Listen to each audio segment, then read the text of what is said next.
I've been running this set of Maxxis RAZR ATs for over 40,000 kilometres. So in this video, I'm going to give you a good long-term review. How have they performed to this point in their life?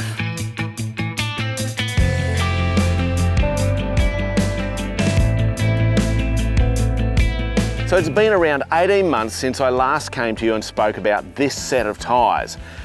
Now, since then, we've done a number of really hard trips. We've done a bunch of trips up to the Springs four-wheel drive park, and you've seen previous content up there, and that place absolutely hammers tyres because it's got a lot of granite and sharp rocks out there. And I've been pushing these tyres hard. I even tried Beer O'Clock Hill with the vehicle, and it absolutely monstered it. Now, the thing about Beer O'Clock Hill is it's steep. It's close to 50 degrees. It's about 49 degrees, so that is steep. And the rock that is on there is very slick and flat surfaces. Now that's why the all-terrains tend to do really well on that hill, because you've got a lot more rubber on the rock face. I was aired down to, I believe, around about the 15 PSI, which is quite low for this tyre and the weight of this vehicle. The 105 sits around that 3-ton mark, depending on how I'm loaded. So these tyres were fairly well bagged out for that hill for this vehicle. And as you can see, it gets up there really well. Obviously, this is twin locked and it has got the reduction gears and it has got an upgraded suspension system. The tyres performed really well getting up Beer O'Clock Hill. But using the tyres around the park, they've still performed really well. There was this very tyre. We did do a sidewall, and I've actually had it repaired because I didn't want to buy a new tyre at the time. Somewhere here there is a tyre repair in the sidewall because we staked it on the side of one of those tread hills. But that was the only tyre damage I've suffered with these tyres over the life of the tyres. I've also been using these a lot around town, just general running around like everybody does. And prior to making this video, we've had a bit of wet weather, and I thought to myself, I'm going to push these tyres hard in the wet. So, you know, coming off ramps of freeways and, you know, big sweeping turns at sort of 60, 70 Ks an hour, I've pushed them and to see if they'll let go in the wet. And even at this stage of their life, which is probably a little bit beyond half tyre life, they're still performing really well. They just won't let go. And I'm really pushing beyond what a normal driver would drive. So I was really impressed with that. They're still smooth. One of the first things that I noticed when I put these on the vehicle was how smooth they were.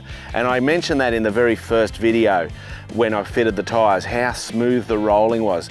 And they're still like that. When you're driving down the road and you're coming to a stop or whatever, you don't feel any vibrations or anything like that. They're performing really well. They're still well balanced. I've never had any balancing issues with the tyres. And so I reckon that's pretty good. From a road noise perspective, they're still the same as when I fitted them. They're, even with all the chunks, like these tyres have had so many bits of rubber ripped out of them. Again, it's from wheel spinning up at the Springs four-wheel drive park. And I thought that would make the tyres noisier, but they're not. They're still doing a great job. I've used this vehicle a number of times up on Fraser Island and Double Island Point, so a lot of sand work. And as you'd expect from an all-terrain tyre, they just do the job great. From a mud perspective, they're not a mud tyre and they do okay on muddy climbs, clay climbs, but they're not great. They're never going to really thrive in that environment. But if you're the sort of driver that occasionally does some dirt roads that could be wet, these tyres are going to be fine for you. I actually totally rate them for the general four-wheel driver who's not looking to push limits, just needs a tyre that's mainly around town and a little bit of dirt road stuff. I reckon these are good. Would I take these, for example, across the Simpson Desert at this point in their life? No, I wouldn't. I'd much prefer to do that trip with a lot more rubber in the tread blocks than this. So I think that's probably an extreme use for the tyre at this stage in its life. Would I take these tyres across there brand new? Absolutely, without question. I wouldn't have any concerns at all that these tyres would do something like a Simpson Desert crossing or that sort of remote touring sort of aspect. From an availability perspective, obviously I'm not out there trying to buy all sorts of different tyres every day of the week, but anytime I've spoken to Maxxis tyre dealers, they've got them on the shelf or they can get them in within a few hours. So they're readily available. Now the 16-inch tyre is becoming less available as time goes on because we're moving towards 17-inch and 18-inch tyres. So who's going to suit this sort of tyre? Well, realistically, it's going to be somebody who does a lot of bitumen work, a lot of high-speed work. They really want to appreciate the comfort and stuff, but occasionally they head off-road or they do some dirt road work. They want to go play at a full drive park or do something like that occasionally. This tyre is absolutely perfect for that. Its off-road performance is better than I expected it to be, but it's not a hardcore mud tyre either. So I think if you're the occasional off-roader, this is going to be an excellent tyre for you. It's going to give you good fuel economy, it's going to give you good on-road handling, noise, etc, etc. They're going to give you reasonable kilometres. Like I said, these have given me a bit over that 40,000 kilometres so far, and I've abused them, there's no doubt about that.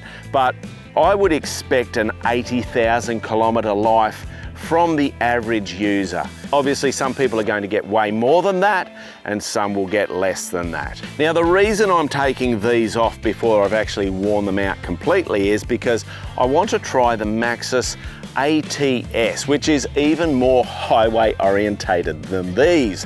Now, for me as a bloke who's always looking for the hardcore off-roading environment, why would I go to an ATS? Well, I'm also about helping you guys understand what the solutions and options can be. So I'm going to put this ATS on, which is a really highway sort of orientated, on-road orientated tyre. I'm going to put it on there and see what it does off-road. I reckon they're a pretty good tyre and are going to suit an awful lot of people who do the occasional bit of off-roading. I'm Mad Matt. Stay safe on the trails.